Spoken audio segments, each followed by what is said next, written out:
आज हम सामाजिक न्याय और अधिकारिता मंत्रालय के एडवाइज़र श्री प्रकाश मिश्रा जी के साथ हैं और इनसे हम जानना चाहेंगे कि मंत्रालय और खासकर दिव्यांग जनों के लिए किन किन तरह से योजनाएं हैं और कैसे उनको मुख्य धारा में जोड़ा जा रहा है। इन्हीं सब सवालों के साथ एक बार हम फिर श्री प्रकाश मिश्रा जी के साथ हैं। सर, हम आपसे ये जानना चाहेंगे कि ये जो मंत्रालय है ये क्या है और किस तरह से ये काम है। जी, जो मिनिस्ट्री ऑफ सोशल जस्टिस सामाजिक न्याय एवं अधिकारिता मंत्रालय है, अगर देखा जाए तो ये हिंदुस्तान के 70% लोगों को हर तरह से सुविधाएं मुहैया कराता है। और ये जो 70% के करीब लोग हैं, हिंदुस्तान के 140 करोड़ जो जनता है उसमें 70% केवल एक मिनिस्ट्री उसको देखती है। इसमें ओबीसी है, अदर बैकवर्ड क्लास है, शेड्यूल कास्ट है, शेड्यूल ट्राइब है, नोमैडिक ट्राइब्स हैं, उसके बाद ट्रांसजेंडर है, सीनियर सिटीजन है और डिसेबल्ड पर्सन्स विद डिसेबिलिटी यानी दिव्यांगजन है। और इतने सारे लोग इस विभाग के अंतर्गत आते हैं, इस मंत्रालय के अंतर्गत आते हैं। और इस मंत्रालय में 2 विभाग हैं, एक है सामाजिक न्याय और अधिकारिता विभाग और एक है दिव्यांगजन सशक्तिकरण विभाग। और दोनों के 2 सेक्रेटरी हैं, आप जॉइंट सेक्रेटरी और पूरा उसका एक सेटअप है। और दिव्यांगजन सशक्तिकरण विभाग केवल दिव्यांगजनों के लिए काम करता है, जबकि जो सामाजिक न्याय और अधिकारिता विभाग है वो SC, OBC, नोमैडिक ट्राइब, उसके बाद आपका वरिष्ठ जन, सीनियर सिटीजन्स, ड्रग एडिक्ट्स और इसके अलावा ट्रांसजेंडर और बेगर्स, मैं पहले वो भूल गया था, बेगर्स भी, इन सब के वेलफेयर, इनके लिए, इनके जीवन को आगे बढ़ाने के लिए कैसी स्कीम्स होनी चाहिए, उन स्कीम्स के बेसिस पे उनको कैसे हम फ़ायदा पहुंचा सकते हैं, कैसे उनको उनकी ज़िंदगी में सुधार ला सकते हैं और कैसे हम उनको बेहतर बना सकते हैं। इससे संबंधित तमाम योजनाएं, पॉलिसीज़ बनती हैं, कानून बनते हैं और उनका इम्प्लीमेंटेशन अदर एजेंसी, और सारी एजेंसी सरकार की जो अलग अलग विभागों के थ्रू उनको पहुंचाया जाता है और उनको काम में लिया जाता है। तो कुल मिलाकर के ये एक ऐसा विभाग है जिसको, जो वैसे तो देखा जाए तो बहुत कम लोग इसके बारे में इतना जानते हैं, लेकिन ये विभाग इतना इम्पोर्टेंट है कि इकलौता विभाग 70% लोगों को कवर करता है, जो अपने आप में एक बहुत बड़ी चीज़ है। और ऐसा जो है, ऐसा इतना बड़ा टारगेट ग्रुप और किसी के पास नहीं। सर, जिस तरह जो विकलांग कल्याण था उसको जो है फिर माननीय प्रधानमंत्री जी इसका नाम बदला और दिव्यांगजन किया, तो दिव्यांगजन करने के बाद इसकी पॉलिसियाँ भी बनी, फिर से रिफॉर्म किया गया। वो किस तरह से रिफॉर्म किया गया, उनकी क्या पॉलिसियों की इम्पैक्ट जो आखिरी आदमी तक पहुँच रहा है। देखिए, सबसे बड़ी चीज़ ये थी कि पहले जो विभाग का नाम जो बदला गया, दिव्यांगजन किया गया, उसके पीछे एक बड़ा कारण ये था कि जो जिन्हें हम दिव्यांग कह रहे हैं, एक्चुअली में उनके ऊपर वाले ने, मतलब भगवान ने ही उनके अंदर में ऐसी खास चीज़ डाल रखी है कि अगर कोई एक चीज़ से वो वंचित हैं तो उनके अंदर ऐसी चीज़ें आ गई जो नॉर्मल आदमी के अंदर में नहीं होती है, तो वो दिव्यांगता को दर्शाती है।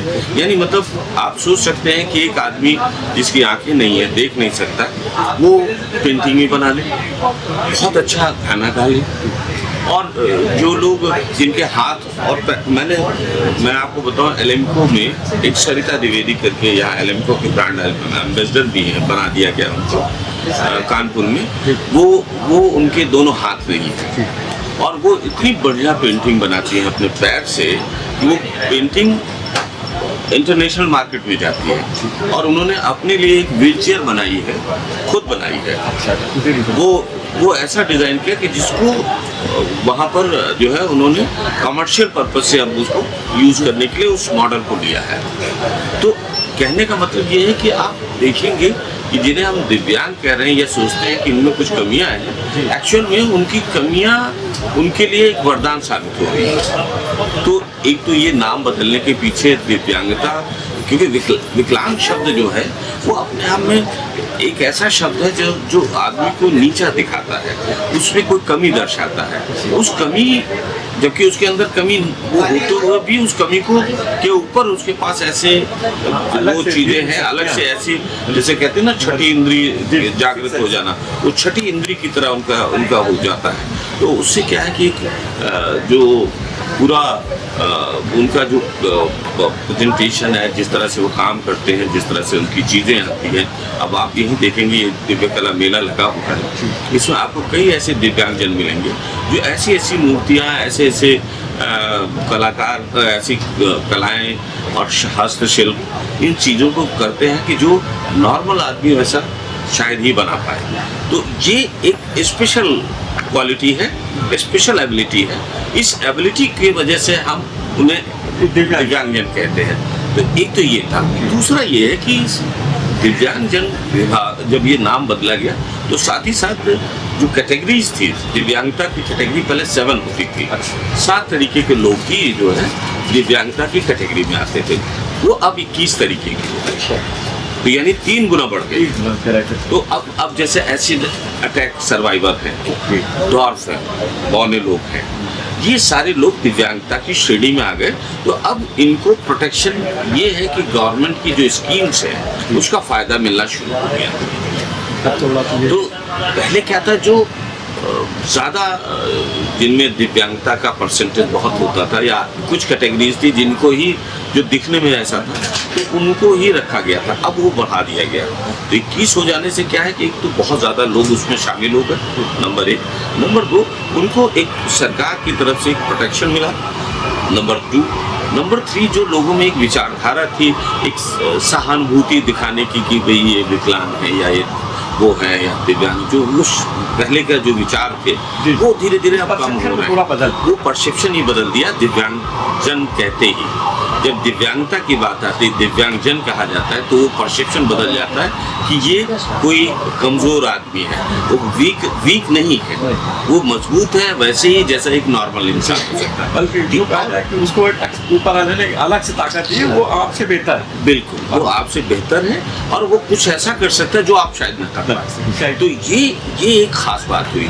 और दूसरी ये है कि जो दिव्यांगता में जितने लोग थे, एक तो पहली चीज थी कि पहले दिव्यांगता के नाम पर मतलब जो भी जिस घर में बच्चा पैदा हुआ और अगर वो दिव्यांग है, जैसे वो मान लो उसकी मदर आवाज दे रही है या कुछ कह रही है तो वो कुछ रिस्पॉन्स नहीं करता था, यानी हियरिंग प्रॉब्लम है। तो हियरिंग प्रॉब्लम तो जो जिन में होती थी, या जो बच्चे शुरू से देख नहीं पाते थे उनको पैदा हो गए, या जो बच्चे ऐसे हैं कि जो जिनके पैरों में कोई प्रॉब्लम है, चलने में तकलीफ है, या किसी वजह से वो डिसफॉर्मिटी है वो है हो गया, या जिनके दिमाग में, मस्तिष्क में कोई ऐसा चीज़ आ गई जिससे कि वो जैसे ऑटिज्म वगैरह का जो शिकार हो जाते हैं, ऐसे बच्चे जिनकी मेंटल हेल्थ जो है दूसरी तरह से होती है, उम्र तो बढ़ती है बट उनका जो बौद्धिक विकास है वो कम हो जाता है, वो उस स्पीड से नहीं बढ़ता। तो ऐसे बच्चे फिर कुछ और करते हैं और वो ऐसा कुछ करते हैं कि जो नॉर्मल आदमी नहीं कर पाता है। तो और दूसरी चीज़, सरकार का जो ये एप्टीट्यूड, इस तरह का एटीट्यूड और इस तरह की पॉलिसीज बननी शुरू हुई, तो अब क्या है कि पहले तो लोग छुपाते थे कि उनके घर में कोई दिव्यांग पैदा हो गया और वो ना तो डॉक्टर्स की सलाह लेते थे ना ही कुछ, और उसको उसकी हाल पे छोड़ देते थे।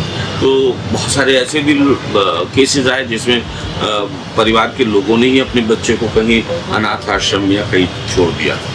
धीरे धीरे वो प्रवृत्ति बदल रही है और लोगों की वो भावनाएं बदल रही है, और वो बदलने के पीछे जो सबसे बड़ा रीजन ये है कि सरकार का इस तरफ लोगों को अवेयर करना, जागरूकता देना, और जागरूकता देने की वजह से क्या हो रहा है कि अब माँ बाप भी एक अर्ली डिटेक्शन सिस्टम होता है। तो अर्ली डिटेक्शन क्या होता है कि जब बच्चा गर्भ में होता है, मतलब 7वें 8वें महीने, तो अगर उस टाइम पे वो चेक करे डॉक्टर से, अगर वो चेक किया जाता तो पता चल जाता कि उसके कोई बच्चे में प्रॉब्लम है। अगर वो प्रॉब्लम है तो वो क्योर भी हो सकता है।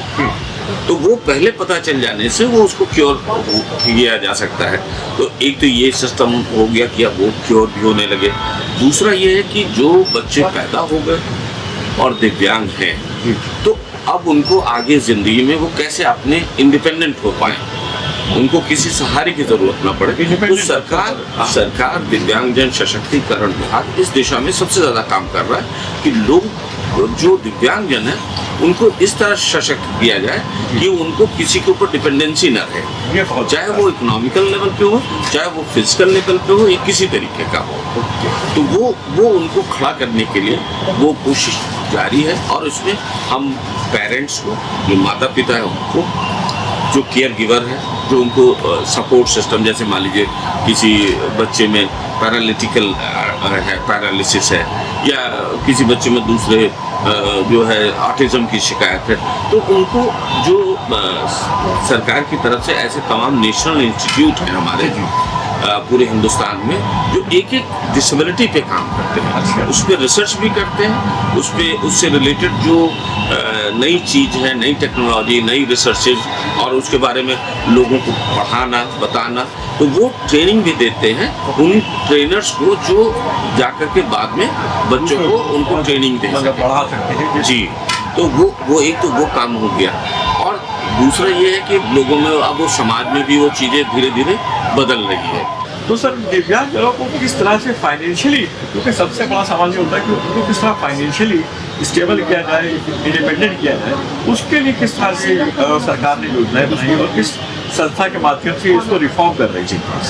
देखिए, इसमें क्या है कि मंत्रालय डायरेक्ट तो बहुत कम काम करता है इस तरह से, उसके अपने जो है कॉर्पोरेशंस है, जैसे नेशनल दिव्यांगजन finance and development corporation, NDFDC, जो दिव्य कला मेला भी वही ऑर्गेनाइज करते हैं। बेसिकली क्या होता है कि ये जो दिव्यांगजन या जो उनके ग्रुप्स हैं या उनके संस्थाएं हैं, वो इस डिपार्टमेंट से अपने आप को रजिस्टर्ड कराती है, और रजिस्टर्ड करा करके फिर उसके बाद उनको जिस तरह की, एक तो ट्रेनिंग पार्ट है, वो ट्रेनिंग भी मिलती है उनको, दूसरा ये है कि उनको जो फाइनेंशियल जितना लोन चाहिए वो बहुत ही रीजनेबल, बहुत ही कम रेट पे उनको वो भी प्रोवाइड किया जाता है। तो इस तरह से उनको, और तीसरा क्या है कि दिव्यांगजनों के लिए ही ये, जैसे दिव्य कला मेला है, पर्पल फेस्ट है, और आपको एक और बात बताएं, बहुत कम लोगों को मालूम होगा कि पर्पल कलर आप देख रहे हैं, हमारे दिव्य कलर पर्पल कलर है। पर्पल कलर के पीछे एक रीजन है जी, मुझे लगा कि एक कारपोरेट कंपनी है। नहीं, पिंक कलर है, ये पर्पल कलर है। ये पर्पल कलर दिव्यांगता से कैसे जोड़ता है? एक्चुअली लॉन्ग बैक एक दिव्यांग शख्स थे, मुझे उनका नाम याद नहीं है, वो उन्होंने पहली बार उसको सैफ्रॉन को यूज किया था दिव्यांगता को ठीक करने के लिए। और दिव्यांगता के लिए वो सैफ्रॉन जो है बहुत इफेक्टिव जो है मेडिसिन की तरह काम आता है, और इसीलिए उस कलर को बाद में दिव्यांगता से जोड़ दिया गया।